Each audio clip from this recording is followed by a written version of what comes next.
ये देखिए हिंदी के पार्ट को देखेंगे, ठीक है, कि हम प्रीवियस ईयर का क्वेश्चन देख रहे हैं कि किस लेवल का क्वेश्चन आता है, ठीक है, उसके हिसाब से हम लोग अपनी तैयारी करेंगे, ठीक है। तो पहला क्वेश्चन देखिए, इसका पहला क्वेश्चन ध्यान से देखिए। पहला क्वेश्चन क्या कह रहा है? पहला क्वेश्चन कह रहा है कि हिंदी की उत्पत्ति किस अपभ्रंश से मानी जाती है, ठीक है। तो हिंदी की उत्पत्ति मानी जाती है हम लोगों की सी, यानी कि सौरसेनी से। देखिए, एक सौरसेनी है, एक मागधी है और एक मागधी है, ठीक है।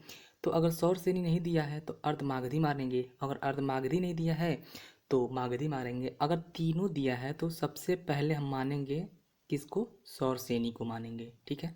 तो पहला क्वेश्चन हो गया। सेकेंड क्वेश्चन पढ़िए। सेकेंड क्वेश्चन क्या कर रहा है कि गौ शब्द का वचन बताइए। ये कौन सा गौ क्या है? गौ क्या है?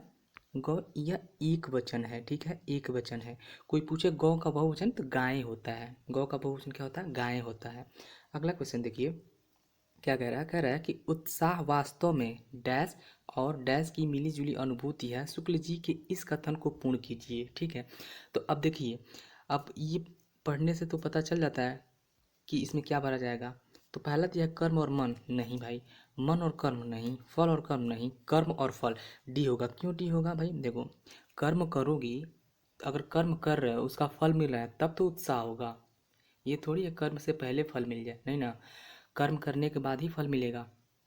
तो कर्म कर रहे हो आप, तुम्हारा तुमको अगर फल मिल जाता है तो बहुत खुशी होती है, बहुत अंदर से उत्साह होता है, ठीक है। तो ये चीज़ है। अब देखिए नेक्स्ट क्वेश्चन, देखिए क्या कह रहा है। नेक्स्ट क्वेश्चन आपका है ये फोर्थ।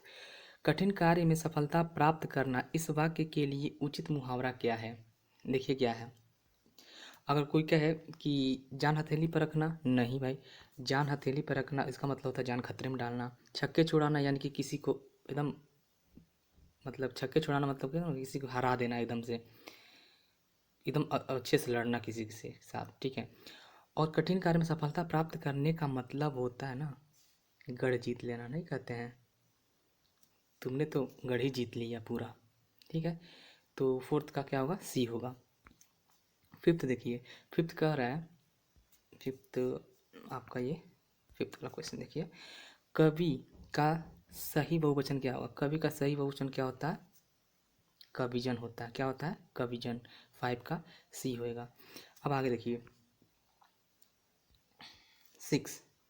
सिक्स का क्वेश्चन पढ़िए। सिक्स क्वेश्चन क्या कह रहा है कि रामू की तो ऐसी आदत हो गई है कि गोदी में बैठकर दाढ़ी नोचे, ठीक है।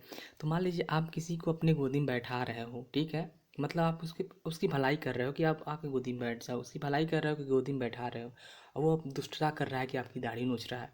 तो क्या होगा?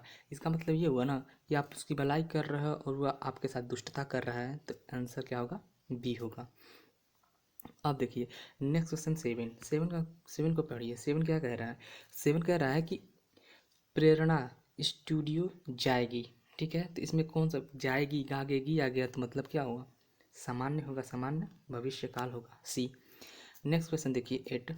एट क्या कह रहा है? जहाँ एक शब्द से अनेक अर्थ निकले वहाँ कौन सा अलंकार होता है? जहाँ एक शब्द दिया हो और अनेक अर्थ निकलते हैं वहाँ पर श्लेष अलंकार होता है। कौन सा अलंकार होता है? श्लेष अलंकार होता है, ऑप्शन सी। अब देखिए नेक्स्ट क्वेश्चन नाइन देखिए। नाइन क्वेश्चन कह रहा है कि इनमें से कौन सा शब्द स्त्रीलिंग की पहचान नहीं करवाता, मतलब स्त्रीलिंग की पहचान नहीं करवाता है? तो ध्यान से देखिए क्वेश्चन, देखिए भाषा कहते हैं ना, मातृभाषा, भाषाएं बोली जाती हैं, बोला नहीं जाता है, तो यानी ये हुआ स्त्रीलिंग। अब देखिए यहाँ पे नदियाँ, नदियाँ बहती हैं, बहता नहीं है, यानी ये भी स्त्रीलिंग। बोलियाँ बोली जाती हैं, बोला नहीं जाता है, तो ये भी स्त्रीलिंग। ये देश है, देश क्या है आंसर हम लोग का, यानी कि नाइन का आंसर क्या होगा? देश। नेक्स्ट क्वेश्चन देखिए टेन। टेन क्या कह रहा है? तीन बेर खाती थी, तीन बेर खाती है, इसमें किस कौन सा अलंकार है? तो इसमें सीधे हम बोल देंगे कि क्या होगा? यमक अलंकार, क्योंकि इसमें एक वर्ण एक से अधिक बार आया और अर्थ अलग अलग है। जैसे बेर दो बार आया है और अर्थ इसका अलग अलग है। पहले बेर का मतलब होता है, पहले बेर का मतलब होता है समय, मतलब नहीं होता हम तीन बेर खाए हैं आज, इस टाइप नहीं होता कितने बेर खाए हो। तो एक बेर का मतलब होता है समय, और एक बेर का मतलब होता है फल, ठीक है। तो यहाँ पर कौन सा अलंकार होगा? यमक अलंकार होगा। अब देखिए नेक्स्ट नेक्स्ट क्वेश्चन देखिए 11 क्या कह रहा है? इलाहाबादी अमरूद मीठे होते हैं, यहाँ क्या विशेषता बताई गई है? स्थान की विशेषता बताई गई है। किसकी विशेषता बताई गई है? स्थान की विशेषता बताई गई है। अमरूद की विशेषता नहीं बताई गई है कि मीठा है। अमरूद तो हर हर अमरूद मीठा होता है, तो अमरूद की विशेषता नहीं बताई गई है। इलाहाबादी मतलब खास कर कह रहा है ना कि इलाहाबादी जो अमरूद होते हैं वो मीठे होते हैं, तो यहाँ पे स्थान की विशेषता बताई गई है। नेक्स्ट क्वेश्चन देखिए 12 क्या कह रहा है? कहानी शब्द का बहुवचन क्या होता है? कहानी शब्द का बहुवचन सब जानते हैं क्या होता है? कहानियाँ होता है, यानी आंसर बी होगा। अब आगे देखिए 13 में देखिए, 13 को ध्यान से पढ़िए। 13 क्या कर रहा है? वर्तनी की दृष्टि से शुद्ध शब्द बताना है। अभिराम होता है, अभिराम, ये नहीं होएगा, ये नहीं होएगा, ये नहीं होएगा, आपका आंसर होगा सी। ठीक है, नेक्स्ट क्वेश्चन देखिए। अब देखिए नेक्स्ट क्वेश्चन में आपको बहुत सारी चीज़ें देखने को मिलेंगे। देखिए क्या कर रहा है? आंचलिक उपन्यासकार की संज्ञा इनमें से किसको दी गई है? देखिए आंचलिक उपन्यासकार की संज्ञा दी गई है फणीश्वरनाथ रेणु को, क्योंकि इनकी एक रचना है मैला आंचल। ठीक है, मैला आंचल की वजह से इन्हें आंचलिक उपन्यासकार की संज्ञा दी गई है। इनका एक और रचना प्रसिद्ध रचना है पंचलाइट। ठीक है, अब देखिए यहाँ पे कुछ लेखक हैं, उनके प्रसिद्ध रचनाओं के बारे में जानेंगे। ठीक है, अब देखिए आ गया है यहाँ पे आ गए हैं यशपाल। यशपाल का कौन कौन सी प्रसिद्ध रचनाएं हैं? जैसे धर्मयुद्ध है, देशद्रोही है, झूठा सच, ज्ञानदान, ये हैं आपके यशपाल की रचनाएं। अब देखिए यहाँ पे आ गए हैं ज्ञानेंद्र, सॉरी जैनेंद्र। अब जैनेंद्र जो हैं उनकी क्या कौन कौन सी रचनाएं हैं? जड़ की बात प्रमुख रचनाएं बता रहे हैं। जड़ की बात है, सोच है, विचार, सोच विचार, खेल होगा, फांसी हो गया, पाजेब हो गया, ये सब किनकी है? ज्ञानेंद्र की। अब यहाँ पे आ गए हम लोग राम वृक्ष बेनीपुरी। इनकी प्रसिद्ध रचनाएं कौन कौन सी हैं? देखिए इनकी सबसे प्रमुख रचना है गेहूं और गुलाब। ठीक है, हम लोग 10th में पढ़े हुए थे, 10th में ये सारे हिंदी में आए हुए थे। गेहूं और गुलाब हो गया, चिता के फूल हो गया, माटी की मूरत, आम्रपाली, पतितों के देश में, ये सारी किनकी है? राम वृक्ष बेनीपुर की है। ठीक है, ये यहाँ से हम लोग इतना चीज़ सीखे। अब नेक्स्ट क्वेश्चन देखिए क्या कह रहा है? नेक्स्ट क्वेश्चन कह रहा है यहाँ पे, ठीक है, क्या कह रहा है कि बीजक के रचनाकार कौन? बीजक के रचनाकार कौन है? कबीर है। ठीक है, अब यहाँ पे देखिए कुछ और, जैसे रसखान। अब कोई पूछे कि रसखान का, आप रसखान का वो रचना बताइए, प्रसिद्ध रचना बताइए। रसखान का प्रसिद्ध रचना कौन कौन से हैं? सुजान रसखान है, प्रेम वाटिका, ये क्या है? रसखान की प्रमुख रचना है। और एक क्वेश्चन और पूछता है कि रसखान का वास्तविक नाम क्या था? तो रसखान का वास्तविक नाम आपका था सैयद इब्राहिम। क्या नाम था? सैयद इब्राहिम। अब कोई पूछे कि तुलसीदास की प्रमुख रचनाओं का नाम बताओ। इनका तो सभी कोई जानता है। क्या?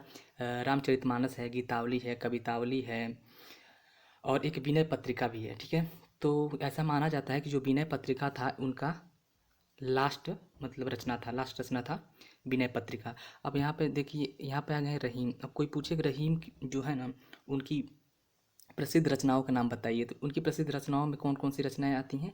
रास पंचाध्यायी आता है, रहीम सतसई आता है, बरवे नायिका वेद आता है, इनकी ये प्रमुख रचनाएं हैं। ठीक है, अब देखिए नेक्स्ट क्वेश्चन देखिए 16 क्या बोल रहे हैं? बंधन शब्द का उचित विलोम क्या होगा? बंधन शब्द का उचित विलोम होता है मुक्त। ठीक है, क्या होता है? मुक्ति।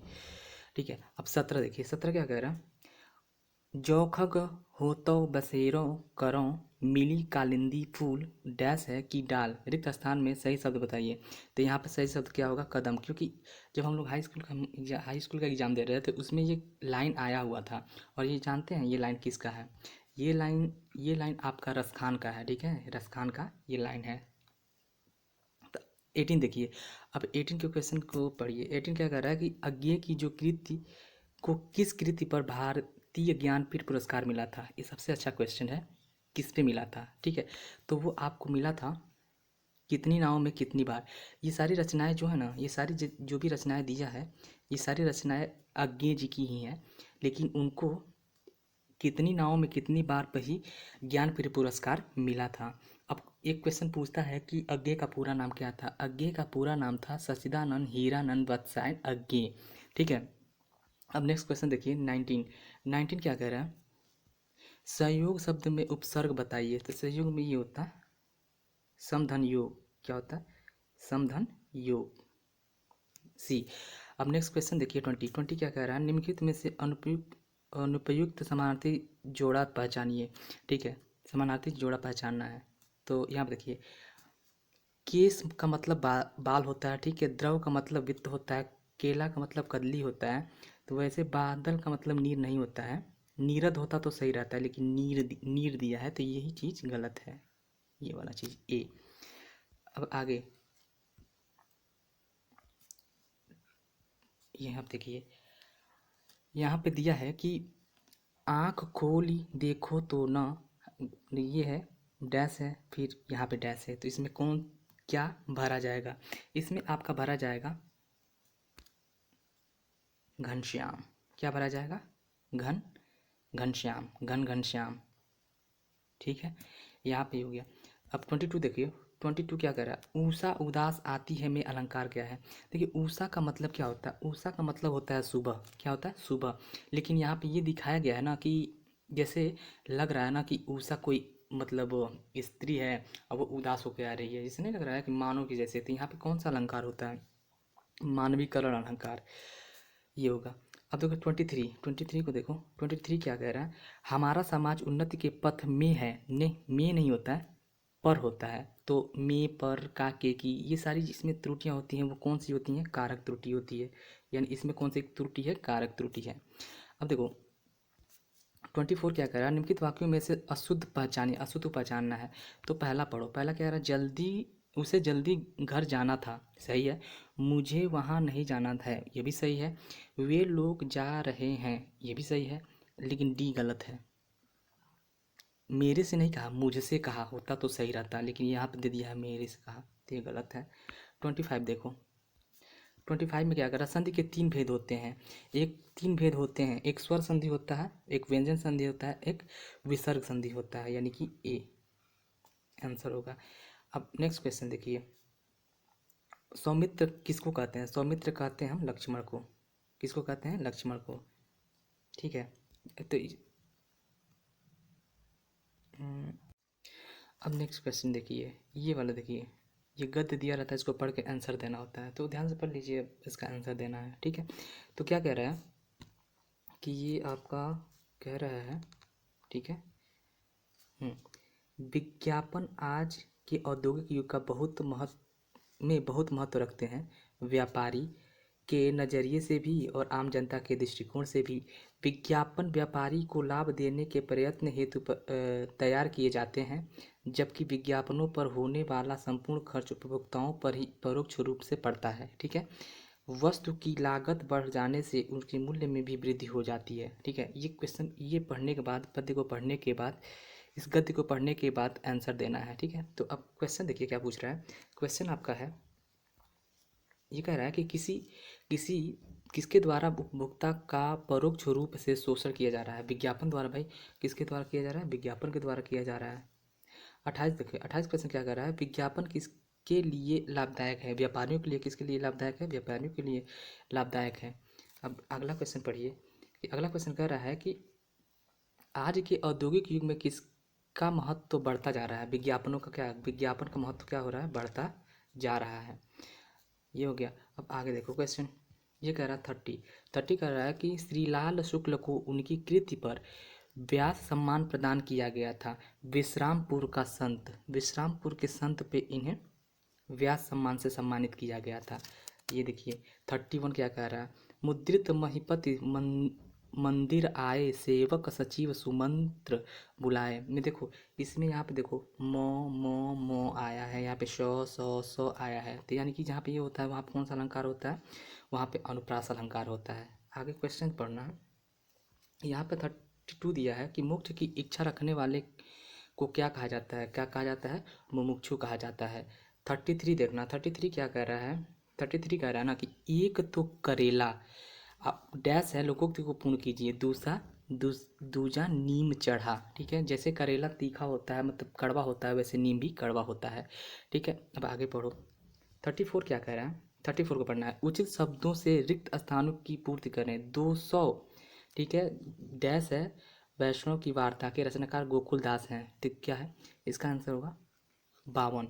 252 वैष्णव की वार्ता, ये रचना किसकी है? गोकुल दास की है। इनकी एक और रचना है 84 वैष्णव की वार्ता, ये भी गोकुल दास की ही रचना है। यहाँ पे देखो 35 क्या कह रहा है? सिक्का जमाना मुहावरे का क्या अर्थ है? सिक्का जमाना का मुहावरे का अर्थ है अपना प्रभाव स्थापित करना। ठीक है, तो उसका मतलब होता है सिक्का जमाना। देखो नेक्स्ट क्वेश्चन क्या आता है? 36 क्या रहा है? 36 कह रहा है कि विशेषण की विशेषता बताने वाले शब्द को क्या कहते हैं? प्रविशेष्य कहते हैं, प्रविशेषण कहते हैं, सॉरी प्रविशेषण कहते हैं। ठीक है, 37 क्या कह रहा है, निम्न में से कौन सा कोकिल का समानार्थी शब्द नहीं है। ठीक है, तो कोकिल का मतलब होता है कोयल, यानी कि कोयल भी है, श्यामा भी कोयल को ही कहते हैं, पिक भी कोयल को ही कहते हैं, लेकिन मधुकरी कोयल को नहीं कहा जाता है। तो ये हो गया। अब 38 देखिए, 38 क्या कह रहा है, 38 कह रहा है कि हमारा भावी, यानी कि यहाँ पे भावी होगा, हमारा भावी जीवन निसंदेह उज्जवल होगा में रेखांकित शब्द का विलोम बताइए। भावी मतलब होता है भविष्य, तो इसका क्या होगा, अतीत।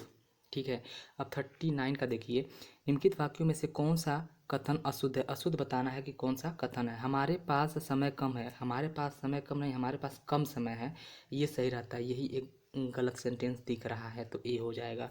अब आगे देखिए, यहाँ पर 40 क्या कह रहा है कि भवानी शब्द का पुल्लिंग शब्द बताइए। भवानी का भव होता है, क्या होता है, भव होता है। ठीक है, तो इस प्रकार आप लेवल देख लिए कि कैसा लेवल है हिंदी का, पीएसआई में हिंदी का कैसा लेवल है। अगर हम लोग चाहें तो हिंदी में 100 आराम से लेकर आ सकते हैं। 100 नंबर का आता है, आराम से 100 नंबर हम लोग लेके आ सकते हैं।